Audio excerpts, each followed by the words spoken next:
நுண்செயலிகள் மற்றும் மைக்ரோகண்ட்ரோலர்கள்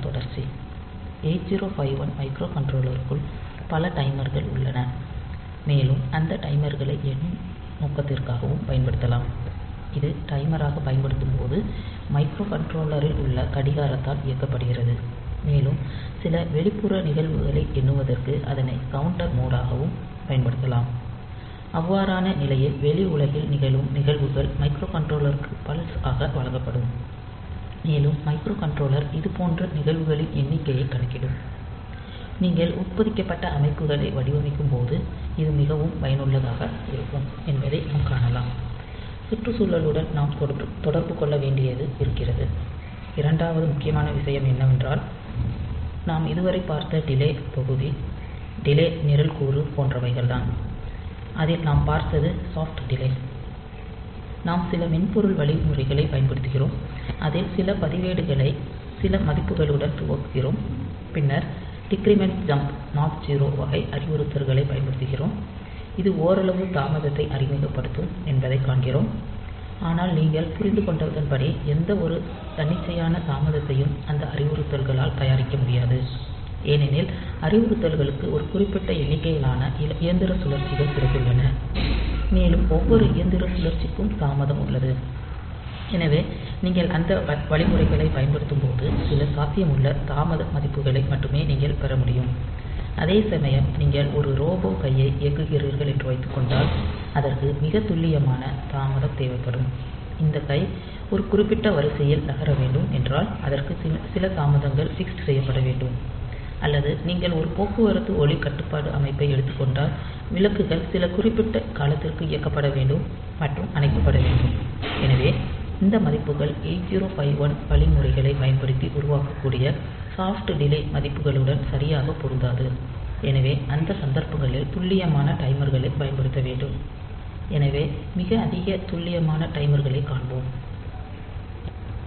8051 ஐப் பொறுத்தவரை 2 டைமர் கவுண்டர்கள் உள்ளன டைமர் கவுண்டர் 0 மற்றும் டைமர் கவுண்டர் 1 ஆகியவற்றை சில நேர தாமதத்தை உருவாக்கும் டைமராக பயன்படுத்தலாம் அந்த விஷயத்தில் டைமரின் மூலமானது கடிகார மூலமாகும் அதாவது உள் படிக அதிர்வெண் போன்றது நமக்கு ஒரு டைமர் தொகுதி அல்லது கவுண்டர் தொகுதி கிடைத்திருக்கின்றன இது சில விஷயங்களை இயக்கும் முதல் விஷயம் சில கடிகார சமிக்ஞையுடன் இயக்கப்பட வேண்டும் இது சில கடிகாரத்தில் இயங்கும் மற்றும் டைமரில் சில ஆரம்ப மதிப்பு ஏற்றப்படும் பின்னர் இந்த கடிகார பல்ஸ் வரும்போது அதன் அடிப்படையில் நம்மிடம் இருக்கும் ஆரம்ப மதிப்பு குறைந்து கொண்டே செல்லும் மேலும் இது கீழ்நோக்கி செல்லும்போது அல்லது குறைந்து வரும் டைமராக இருந்தால் மதிப்பு 0 ஆக மாறும்போது ஒரு கொடி உருவாக்கப்படும் அது ஓவர்ஃப்லோ அல்லது அண்டர்ஃப்லோ கொடி இது அடிப்படையில் காலாவதியான கொடி இதேபோல் அதிகரிப்பு அல்லது மேம்படுத்துதல் என்ற கருத்தும் இருக்கிறது சில ஆரம்ப மதிப்புடன் துவக்குகிறோம் அதிலிருந்து சில அதிகபட்ச மதிப்பு வரை மேல்நோக்கி செல்லத் தொடங்குகிறது எனவே அந்த அதிகபட்ச மதிப்பு டைமர் அல்லது கவுண்டரின் மதிப்பை வைத்திருக்கும் பதிவேட்டைப் பொறுத்தது அந்த மதிப்பு 16 பிட் என்றால் 65535 வரை செல்லலாம் அதன் பிறகு ஒரு ஓவர்ஃப்லோ இருக்கும் மேலும் ஓவர்ஃப்லோ இருந்தால் இந்த கொடி அமைக்கப்படும் எனவே அடிப்படையில் நீங்கள் நேர மதிப்பைப் பெறுவீர்கள் மிக துல்லியமான நேர மதிப்புகளை உருவாக்க முடியும் இந்த டைமரை நேர தாமத ஜெனரேட்டராக நாம் பயன்படுத்தலாம் மேலும் கடிகார மூலமானது 8051 இன் உள் கடிகார அதிர்வெண் அல்லது அதை ஒரு கவுண்டராகவும் பயன்படுத்தலாம் சில வெளிப்புற உள்ளீட்டை ஒரு உள்ளீட்டு பின் மூலம் பயன்படுத்துகிறோம் மேலும் அந்த பின் னில் வெளி உலகில் நிகழ்ந்த நிகழ்வுகளின் எண்ணிக்கையை எண்ணுகிறோம் அந்த எண்ணிக்கை மதிப்பை பதிவேட்டில் வைக்கிறோம் இப்போது நம்மிடம் உள்ள இந்த கடிகார பல்ஸ் பல விஷயங்களைக் குறிக்கலாம்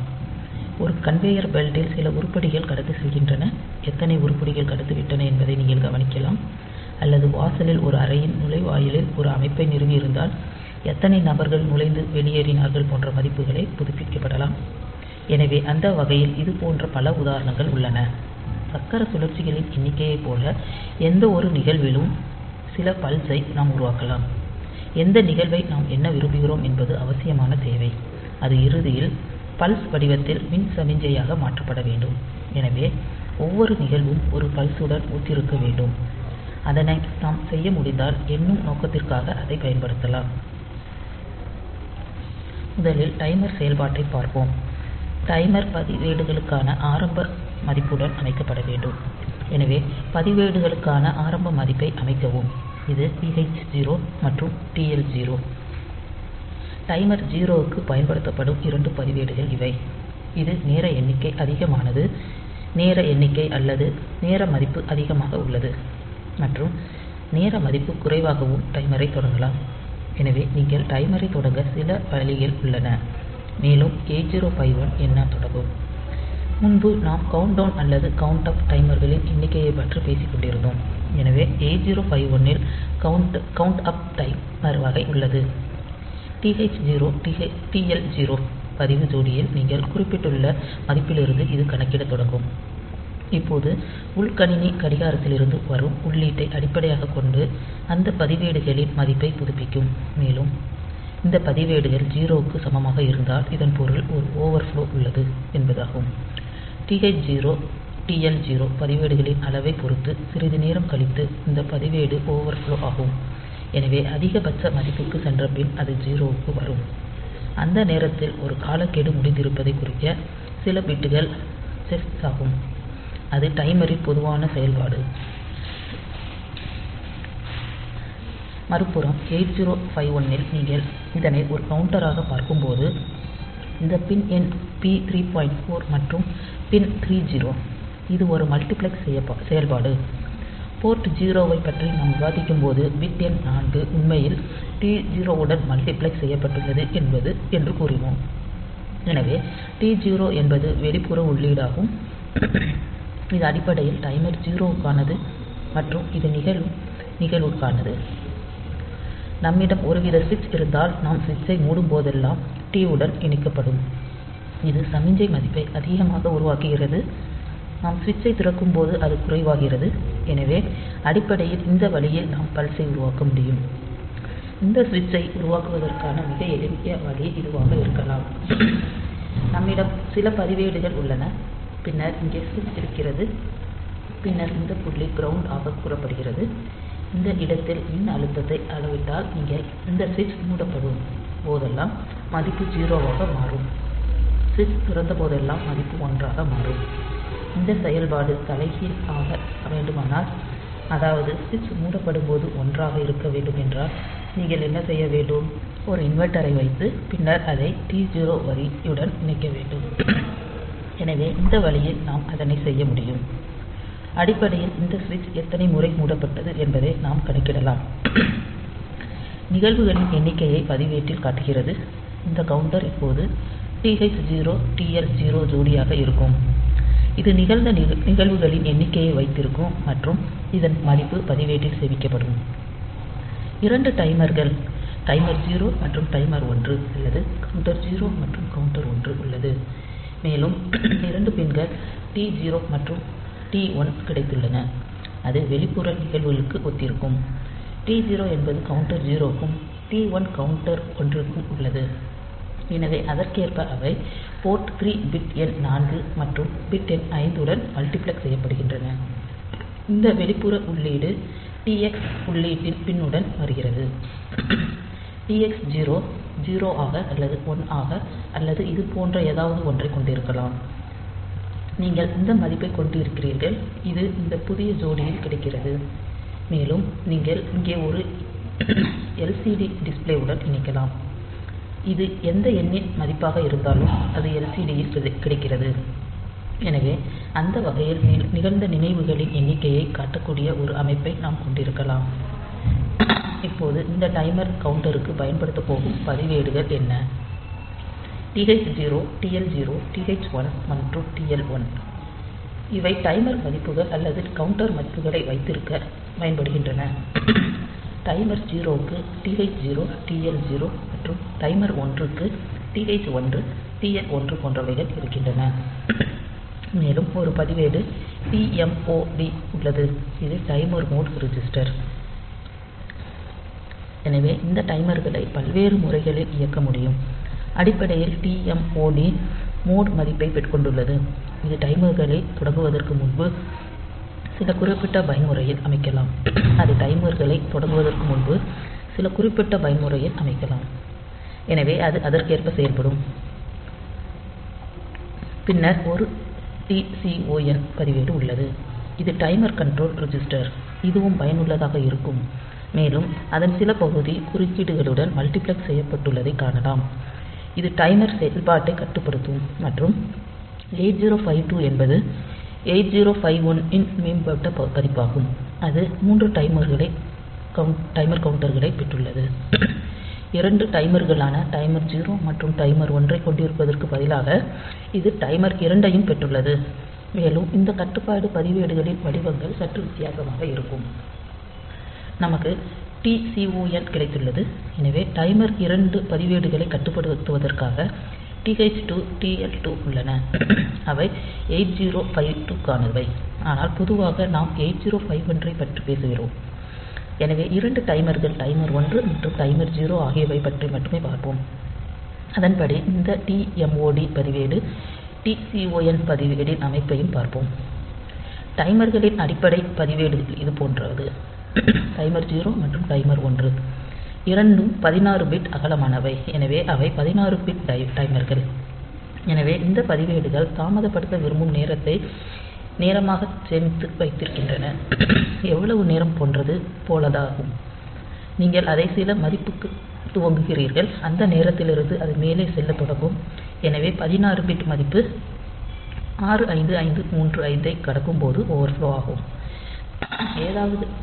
ஏதோ ஒரு வகையில் டைமரில் மீதமுள்ள நேர தாமதத்தை அது வைத்திருக்கிறது என்று கூறலாம் அல்லது அது கவுண்டர் என்றால் நிகழ்வுகளின் எண்ணிக்கையை ஒரு கவுண்டராக வைத்திருக்கும் டைமர் 0 இந்த 2 பதிவேடுகள் LH0 TH0 TL0 உள்ளது டைமர் 0 க்கு TH0 ஹையர் ஆர்டர் பைட் மற்றும் TL0 என்பது லோயர் ஆர்டர் பைட் ஆகும் இதேபோல் டைமர் 1 க்கு TH1 மற்றும் TL1 பதிவேடுகள் கிடைத்துள்ளன அதில் TH1 ஹையர் ஆர்டர் பைட் மற்றும் TL1 லோயர் ஆர்டர் பைட் ஆகும் எனவே இந்த 16 பிட்டை பதிவேடு TH மற்றும் TL என 2 தனித்தனி பதிவேடுகளாக அணுகலாம் இந்த பதிவேடுகளை சில மதிப்புகளுடன் துவங்கும்போது அதைப் பார்ப்போம் அதை 8 பிட் பதிவேடுகளின் அடிப்படையில் செய்ய வேண்டும் இதுதான் அதன் அமைப்பு மொத்தம் 16 பிட் உள்ளது டைமர் 0 க்கு T0 முதல் T15 வரை உள்ளது அதில் T0 முதல் T7 வரை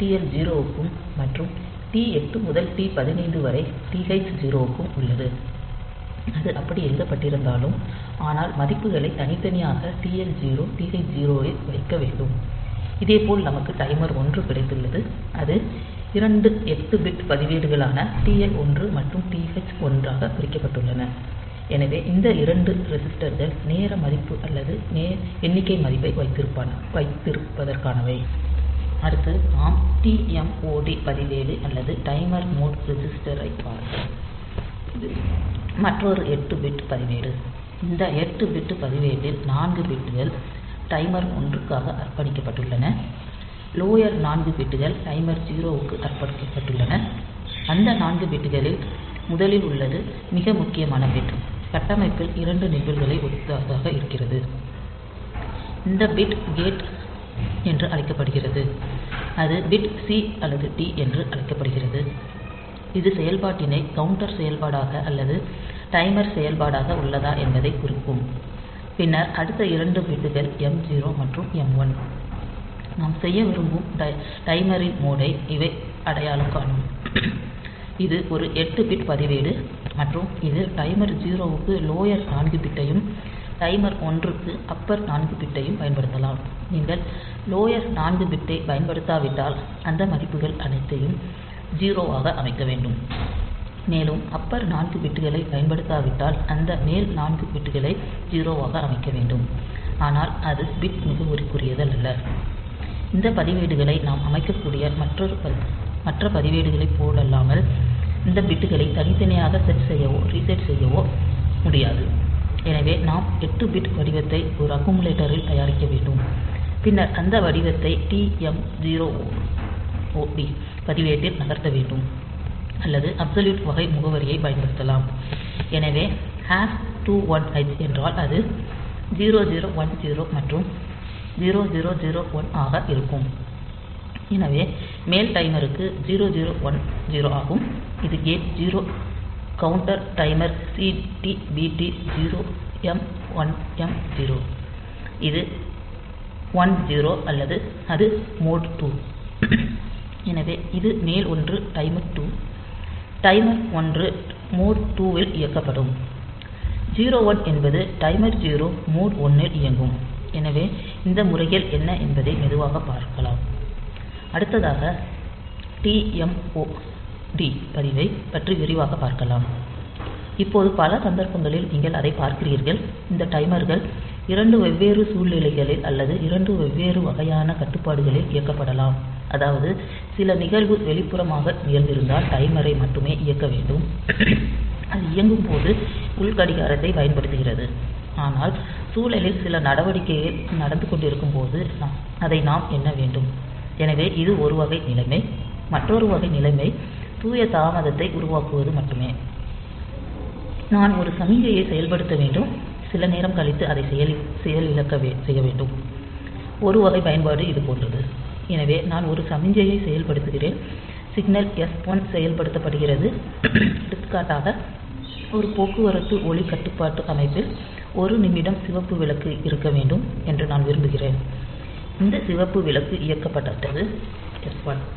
இந்த சிவப்பு ஒளியுடன் ஒத்திருந்தால் சிவப்பு விளக்கு இயக்கப்பட்டது என்று அர்த்தம். எனவே 1 நிமிடம் இந்த சிவப்பு விளக்கு இருக்க வேண்டும் என்று நான் விரும்புகிறோம். இது எந்த வெளிப்புற நிகழ்வுகளாலும் வழி நடத்தப்படுவதில்லை. எனவே ஒளி இயக்கப்பட்டவுடன் மைக்ரோகண்ட்ரோலர் 1 நிமிடம் கழித்து அதை அணைக்க வேண்டும். இது ஒரு வகை நிலைமை, அதாவது தூய நேர தாமதம். நான் ஒரு துல்லியமான நேர தாமதத்தை உருவாக்க விரும்புகிறேன் என்றால் அந்த நோக்கத்திற்காக நான் அதைப் பயன்படுத்துகிறேன். மற்ற சந்தர்ப்பங்களில் சில வெளிப்புற நிகழ்வுகள் இருக்கலாம். அதற்காக தேவைப்படும் நேரத்தை அளவிட வேண்டும். எடுத்துக்காட்டாக நாம் ஒரு ஸ்டாப் வாட்சை உருவாக்க விரும்பினால் நான் டைமரை தொடங்க வேண்டும். பின்னர் சில வெளிப்புற நிகழ்வுகள் நிகழும்போது இந்த ஸ்டாப் வாட்ச் பொத்தானை அழுத்த வேண்டும். எனது கணினியில் ஒரு கண்காணிப்பு பொத்தான் உள்ளது. இந்த வாட்ச் உள்ளீடு வரும்போது இந்த டைமரை மட்டுமே செயல்படுத்த வேண்டும். இந்த வாட்ச் உள்ளீடு 0 ஆக இருந்தால் டைமர் வேலை செய்யக்கூடாது. எனது கடிகாரம் இதைப் போல செயல்பட வேண்டும். இந்த நேரத்திற்கு வாட்ச் இயக்கத்தில் உள்ளது, பின்னர் இது முடக்கப்பட்டுள்ளது. எனவே எனது டைமர் இந்த காலகட்டத்தில் இயங்க வேண்டும், மீண்டும் இந்த காலகட்டத்தில் இயங்க வேண்டும்.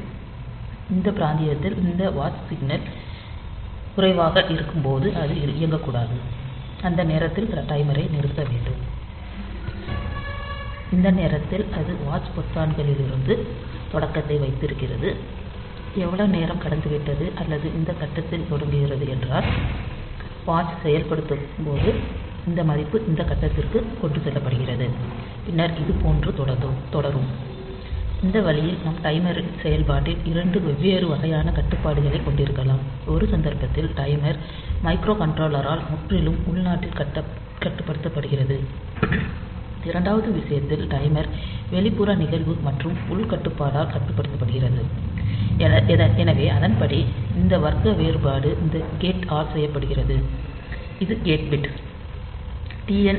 INT x பின் அதிகமாக இருக்கும்போது மட்டுமே டைமர் கவுண்டர் இயக்கப்பட வேண்டும்.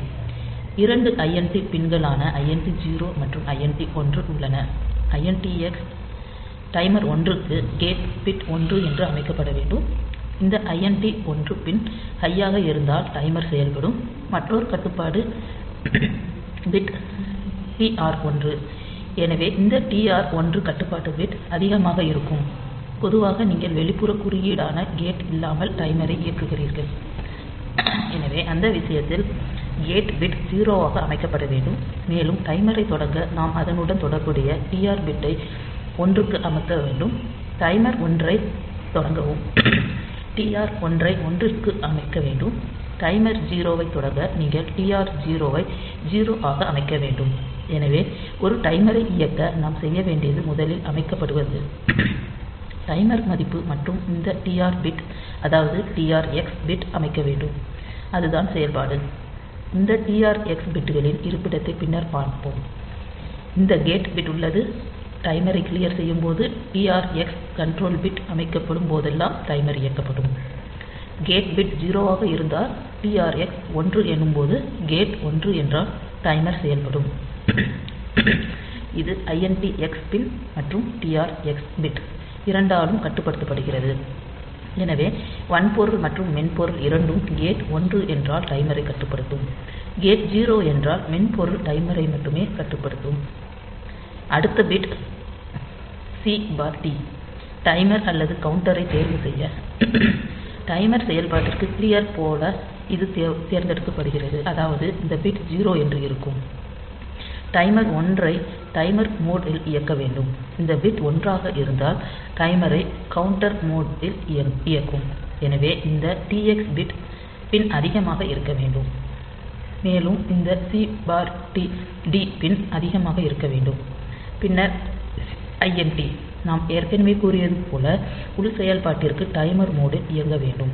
மைக்ரோகண்ட்ரோலர்களின் படிக அதிர்வெண் கடிகாரமாக கருதி கவுண்டர் செயல்பாட்டின் போது இந்த T0 மற்றும் T1 பின் எடுத்துக்கொள்ளப்படும். அவை நிகழ்வுக்கு உள்ளீடாக பயன்படுத்தப்படும். எனவே டைமர் 1 க்கான இந்த T D1 ஆகவும் டைமர் 0 க்கு இது T0 ஆகவும் எடுத்துக்கொள்கிறோம். பின்னர் நமக்கு இன்னும் 2 பிட்கள் M1 மற்றும் M0 கிடைத்துள்ளன. அவை மோட் பிட் என்று அழைக்கப்படுகின்றன. இந்த டைமரை இயக்க மீண்டும் விரும்பும் பயன்முறையைப் பொறுத்து அது அமைகிறது.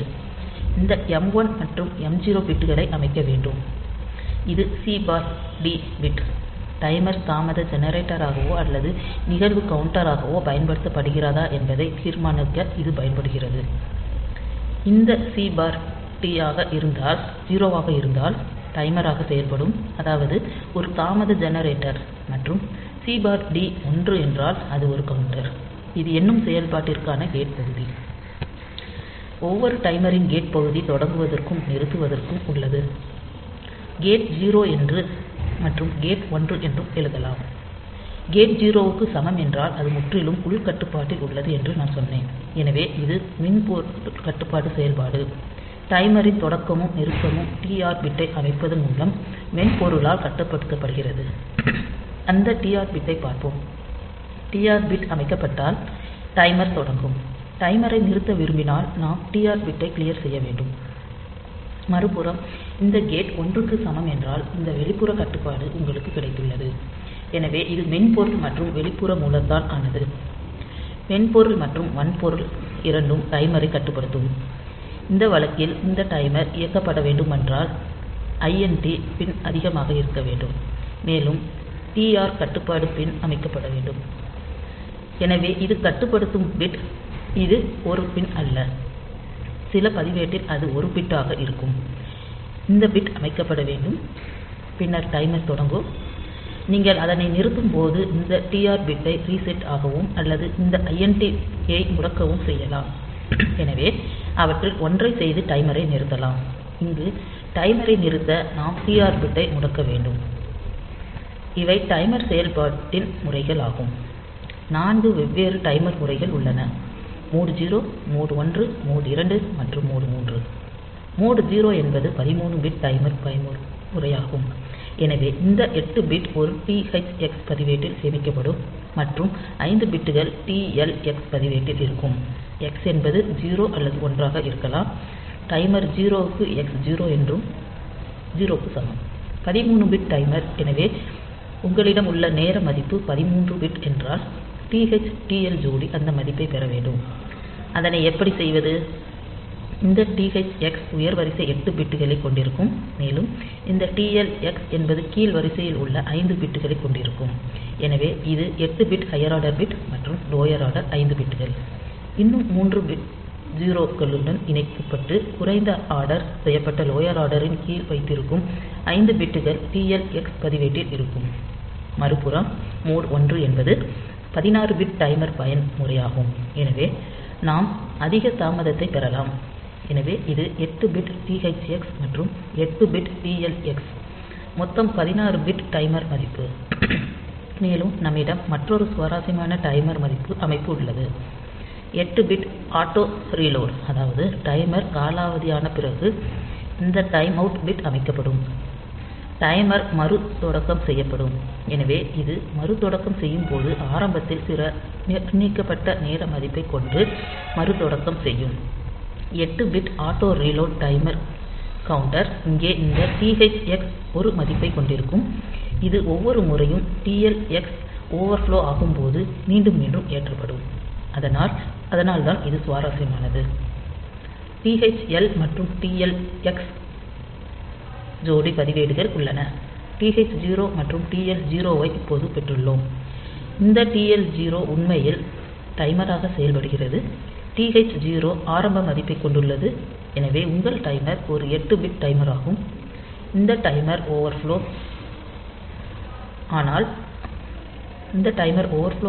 TH0 மதிப்பு TL0 ல் நகலெடுக்கப்பட்டு அது மறுதொடக்கம் செய்யப்படும் எனவே நீங்கள் ஒரு குறிப்பிட்ட கால இடைவெளி உள்ள செயல்பாட்டை உருவாக்க முயற்சிக்கிறீர்கள் என்றால் இது மிகவும் பயனுள்ளதாக இருக்கும் உங்கள் குறிப்பிட்ட கால இடைவெளி தாமதத்தை இந்த வழியில் உருவாக்க முடியும் இந்த TH0 TL0 ஜோடி உள்ளது மேலும் இந்த TH0 இப்படி செயல்படும் இது மிகவும் பயனுள்ளதாக இருக்கிறது மற்றும் ஸ்ப்லிட் டைமர் மோட் எனப்படும் மற்றொரு டைமர் மோட் உள்ளது